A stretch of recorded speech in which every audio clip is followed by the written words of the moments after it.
Today we are back. I've been on vacation for a while. I went to Arkansas. There's a fly tying thing that we're always going to called the sow bug, and we have just been back. So today I'm in the most important part of a homestead, and that is my library. Now I'm going to show you guys a big old mess and what my project for the day is.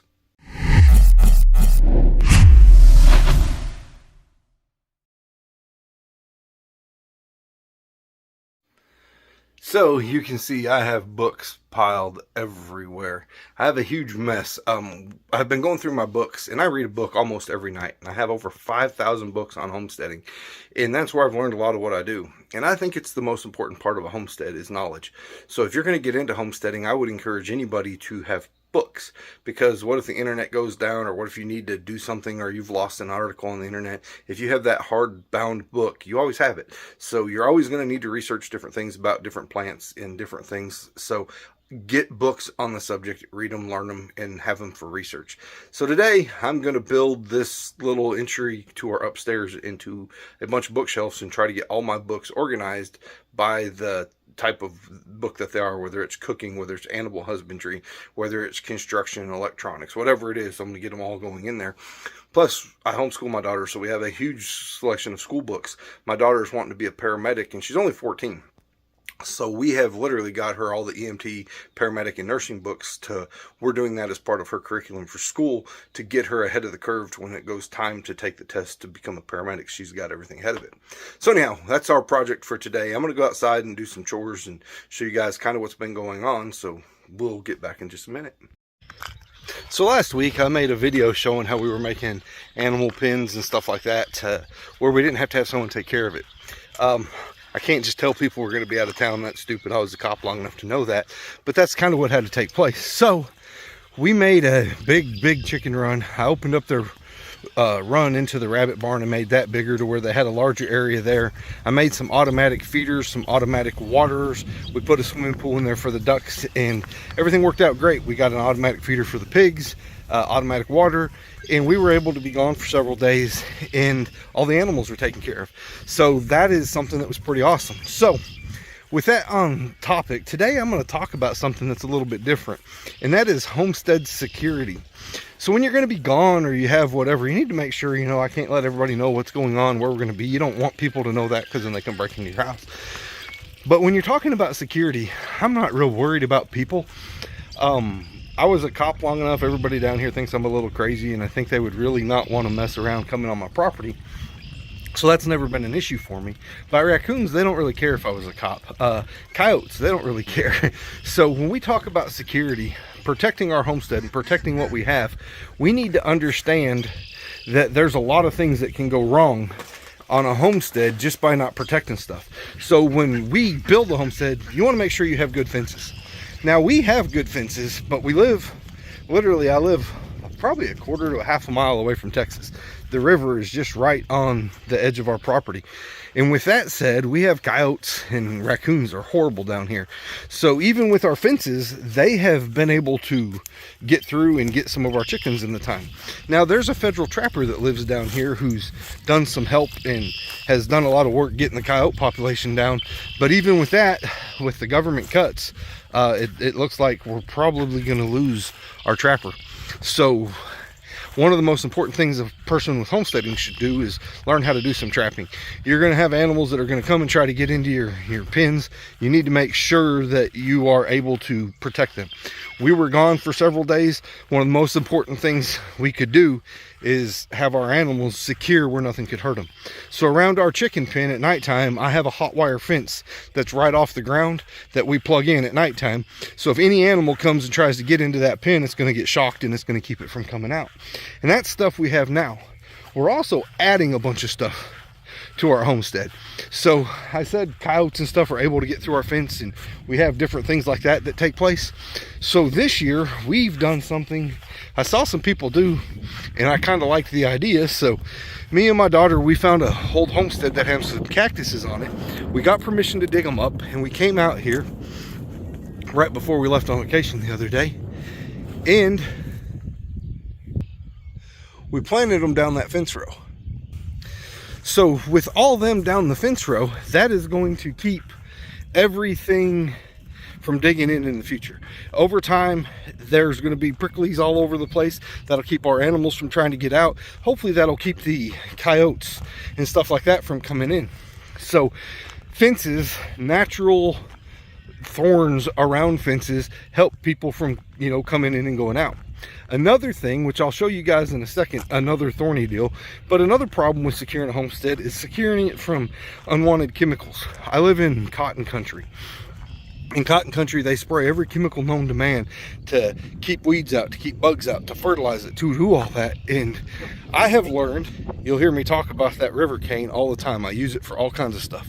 But Arunda Domax is amazing. It grows really tall. We planted that around our pond, but we've also planted that all the way around our fence row. So this year, hopefully we will be able to have that stuff growing all the way around our fence row. The reason I do that is it's really hard to kill. So if a chemical hits it, it may stunt it, but it's not going to kill it. And once it grows, it's tall, so even if it's stunted, it's already there. It really, you can't ever tell it did anything. So with that said, when we've gotten some overspray and wiped out all of our fruit trees, but everything inside my pond that was covered by that stuff, we didn't have any damage. So wherever our animals and our food products are, I'm planting that all the way around the fence and building a protection screen to keep chemicals out. So it works really, really well for that. Now our pond, we're trying to keep our pond where it is secured to a, you know, where we don't have people coming in. Now I have some family members that are kind of, they don't do it now, but they thought they could just come and go and do what they wanted on our pond, and we didn't want that. I don't want someone getting hurt out here. I don't want things tore up. It's my pond. You know, if I want someone out here, I'll invite them and they can come out while they're invited. So to keep people from coming across our fences, kind of ugly right now, but I have thorny blackberries. Now the thorned blackberries, I have some thornless in different places as well. They work amazing on fences because they're thorny. You are not, I mean, I wear big leather welding sleeves when I pick blackberries because they are so thorny, and I don't want to get that stuff all over me. So you're not going to go through that fence. You're not going to try to climb that fence. So with them everywhere, it prevents somebody from trying to sneak in over the fence. Now you'll notice that the cactuses and the blackberries are both useful plants. I use the blackberries, the blackberry root's really good as a medicinal herb. The berries you can use for food, for dye. Cactuses are an amazing plant. They're very good for diabetes. They're good for skin care. We use a lot of cactus in replacement of bell peppers. So like if we make fajitas, we'll cut up cactus, dethorn it and cut up cactus, and we'll throw about 20% of the bell peppers that we would normally use, we'll replace with cactus. So it tastes kind of bland, you can't really taste it, but it has a texture very similar to black pepper, and you can't, or to bell pepper, and you can't really tell the difference. The coolest thing about it is the enzymes of a cactus. I read in some book a long time ago how they really help with tree growth. So whenever we plant a fruit tree, I cut a petal off a cactus and put it in the bottom, and I've never had a fruit tree die that we've done that with. So then they also make a little fruit in the wintertime that is, or in the fall, that is really, really sweet and good. They're thorny, but you can learn how to do that and you can get past all that. So I'm using all natural, edible, usable products, but I'm also using them for security. The next thing I want to talk about is food security. So we do use grain, and we use a lot of grain when winter comes and stuff like that. I try not to, but we do. And when I'm using the grains we've raised, or even grains we've bought, we don't want bugs to get into them, or mice to get in them, or raccoons.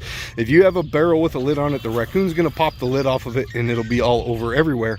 So what I do is I keep my stuff in a metal job box. Now this metal job box, you can see I have grain in the bottom. And you can see there was actually some store-bought food in there because we're transitioning our pigs from the feed that they were on to the feed we're doing, so we give them a little bit of both. And then I do get sweet feed to kind of get my animals to come to me, so I train my sheep to come to me with sweet feed and stuff like that. But that job box, The raccoons can't get in there, rodents can't get in there, it's waterproof. And what I do is when I dump my grain in there, I dump a layer of grain about 4 inches thick, and then I sprinkle a layer of diatomaceous earth over the top of it. I add another layer of grain and another layer of diatomaceous earth.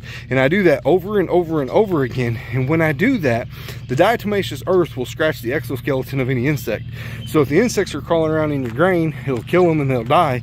So there'll be dead bugs in there, which is protein for your animals, and it gets rid of them. So it works really, really, really well. So think of those kinds of things. If you're going out of town, if you're at home, you know, you want to make sure your stuff is safe and protected and as self-sufficient as possible. Now, we all need neighbors and we need to be good neighbors, but we also need to learn how to make it on our own and how to have a backup plan if we have to do something and we don't have the ability to get someone there to help us. And the only way to do that is to build good, secure systems that we can use to keep our stuff safe and to keep our stuff flourishing without hurting the animals or hurting your feed or costing a fortune. Using natural products such as cactuses and blackberries to the cane to go along with your fencing, they're usable products, so you're not just wasting stuff. You're not planting just ornamental stuff that's not going to do you any good. You're actually planting stuff that you can use that's got a benefit to it, but it's also pretty and it can be used aesthetically pleasing in landscaping. And that's something I try to do. If I try to grow something, I want it to have some kind of a use. So with that said, that's kind of a little bit of my rant for the day of taking care of what we have, and not just taking care of it, but making something better with what we do. So with that said, I have a person who has reached out to me and they asked if I would try a product they had. So I'm not a guy who's really into doing product reviews, but this product I kind of thought would be okay. And I've had several companies reach out to me both on this channel and my fly fishing channel, really on my fly fishing channel. But this product is something that's actually a product that I've been thinking about doing. So with that said, I have researched soldier flies over and over and over as fish food.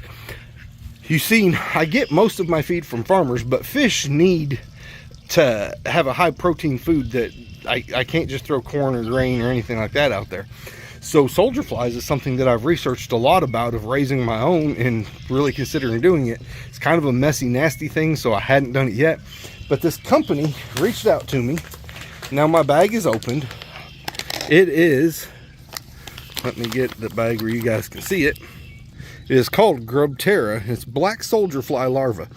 Now it is 34% protein, 32% fiber. It's got calcium, phosphorus, ash. I mean, it's a really, really good product. What they do is they get food scraps that would normally be composted and they feed soldier flies with it. And every pound bag of stuff that they make keeps 20 pounds of food from a landfill. So it's a pretty good product just for that. If somebody's going to help nature, I'm all for that. And I came out here and I've tested it for the few days I was home, and then yesterday when I got home, and it works really well. The fish like it and so do the chickens. So I'm gonna quick open up the bag and I'll show you guys. All right, now I got the bag open and I'm trying to do all this. So here are the soldier flies, and you can see the ducks, the fish. The ducks kind of scare the fish off, but they love them. This is going to work really, really well as a fish feed for us. So thank you, Grubterra, for allowing us to get some of this. And we are going to probably continue to order some from them. And then we are going to try to also raise some of our own. So I think this is going to be a really good supplemental. I think this is going to be a neat step in the right direction of something we're wanting to do. Now, in full disclosure, they did give me this bag. I don't get paid to do this, anything like that. But I think this is a good product, and it's 34% protein, and fish need high protein. So if I can supplement their feed with this, it works well. We went out and fed our chickens with it and they loved it as well. So I'll actually go out there and show you guys the chickens with it as well. But it seems to be a good product. Super high protein, all natural, saving landfills. You can't go wrong with something like that. I'm gonna walk out to the chickens and show you how they like it as well. So I'm out here by all of my chickens, and we are gonna throw some of this on the ground for them.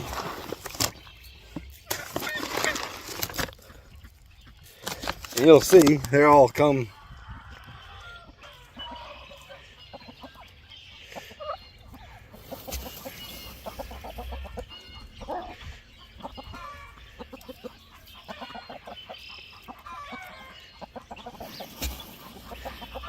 See, they all like it. So now I wouldn't get this as a regular feed for my chickens. It's pretty high protein. It's a good snack. So what I've been doing is using it kind of at nighttime when I try to get them all to their pen, which most of them go up on their own, but like a little treat. And I give it to them as a treat. Then when they see me walk out with this bag, they'll follow me and do whatever. So if I'm needing to put animals up or whatever, I try to get all my animals trained to where they come to feed, so that if I need to get somebody put up or I have something going on and I can get feed and I can get them to come to me. So it works really well. As for fish food, this is going to be an awesome deal to get some super high protein, and it's all natural. It's not a bunch of crap. It's good stuff. So I encourage you guys to look up in the description. I'll put a link to their page. And I like to support people who help the environment, and they're willing to support my channel a little bit, so that's nice as well. So thank you, Grubterra. Anyhow, thank you guys. If you haven't checked out our website, it's I'veGotBugs.com.